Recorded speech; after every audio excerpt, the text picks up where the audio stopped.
এই মুহূর্তে কলকাতা পুলিশ এলাকা মেটিয়াবুরুজ থানা, মেটিয়াবুরুজ বিধানসভা, মহেশতলা পৌর এলাকা, ওখানে Rabindranagar police station, ward number 7, 2000 Jihadi তারা ওখানে মন্দির ভাঙছে, তুলসী মঞ্চ ফেলছে এবং বেছে বেছে মোথা বাড়ির মতো হিন্দু বাড়ি ভাঙছে।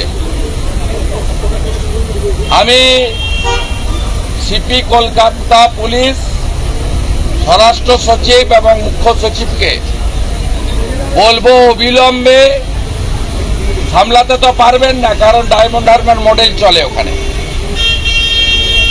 আপনার পুলিশ ওখানে ক্লিব হয়ে দাঁড়িয়ে আছে, হিন্দুদের বাড়িগুলো ভাঙছে, তুলসী মঞ্চ ফেলছে।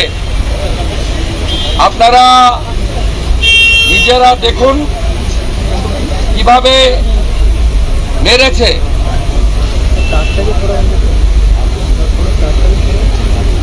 আমি সোশ্যাল মিডিয়াতেও দিচ্ছি এবং ধুলিয়ান শামশেরগঞ্জের যে অর্ডার আছে সেই অর্ডার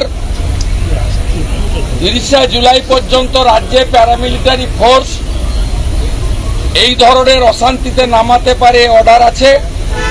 আমার লয়ার ডিজিপি এবং সিপিকে চিঠিও দিচ্ছে।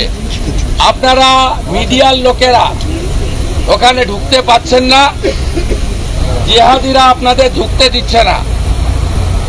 হিন্দুদের বাড়ি ভাঙা হচ্ছে, তুলসী মঞ্চ ভাঙা হয়েছে, মন্দিরের একটা অংশ ভাঙা হয়েছে। মেটিয়াবুরুজ বিধানসভা, মহেশতলা পৌরসভা, Rabindranagar police station, ward number 7, পচা গজা আর পেড়া খাইয়ে হিন্দু নিধন প্রত্যেক দিন পশ্চিমবাংলার কোথাও না কোথাও, এখান থেকে 10 কিলোমিটার দূরে হিন্দু বাড়ি ভাঙছেন। এই জন্যই সরকারকে মুসলিম লীগের সরকার বলা হয়। আমি 1 ঘন্টা টাইম নিলাম মনোজ বার্মাকে, একটা দালাল, বন্ধ না করলে সব এমএলএ নিয়ে যাচ্ছে ওখানে। 1 ঘন্টা টাইম দিয়ে গেলাম।